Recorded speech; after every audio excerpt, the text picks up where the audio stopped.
600 тонн огурцов и еще 90 тонн томатов. Первый урожай в новом тепличном комплексе Сосногорска должны собрать уже в следующем году. А к 2020-му и вовсе выйти на полную мощность. Это уже 10 тысяч тонн овощей в год. Александр Ткачев отметил, с учетом наших климатических особенностей, развития тепличного овощеводства ключевая точка роста. А еще положительный пример политики импортозамещения в действии. Здесь мы, конечно, пока говорим об удовлетворении собственных потребностей региона. Уровень самообеспеченности в Республике Коми ниже среднероссийских показателей. Знаю, что Минсельхоз России одобрил для заемщиков региона льготные кредиты в сфере АПК на общую сумму 2,5 миллиарда рублей. Это говорит о том, что инвесторы заинтересованы в развитии сельхозпроизводства на территории республики.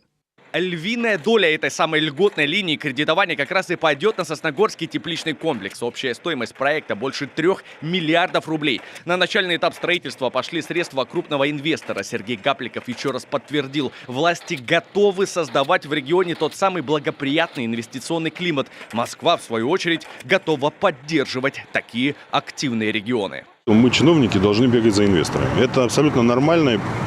Мне кажется, самая позитивная позиция. То есть мы должны всячески способствовать тому, кто бы пришел с любой идеей, реализовывать ее на территории республики. Вот первая ласточка, что называется, из всех наших ранее запланированных проектов, из подписанных соглашений, уже конкретно, вы сегодня видели, первая свая забита, проект прошел соответствующую экспертизу.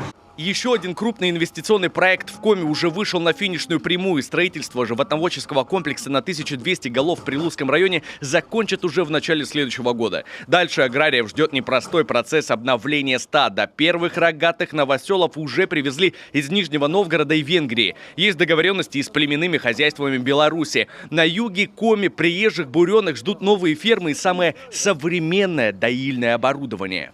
Проект большой, тут много всего завязано, и кормозаготовка, и технология содержания скота, микроклимат, удаление навоза.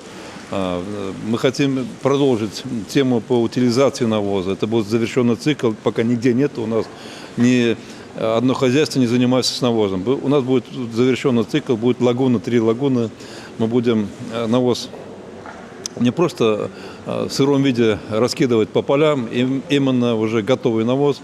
Навоз должен перепреть в лагунах. Молочное животноводчество – стратегическое направление в развитии сельского хозяйства в регионе. За последние 3 года в республике реализовали 30 инвестиционных проектов по строительству и реконструкции ферм. Задача номер 1 – увеличение производства молока. Лидером как раз и должен стать Прилузский животноводческий комплекс. В планах каждый день поставлять на рынок Коми около 20 тонн молока.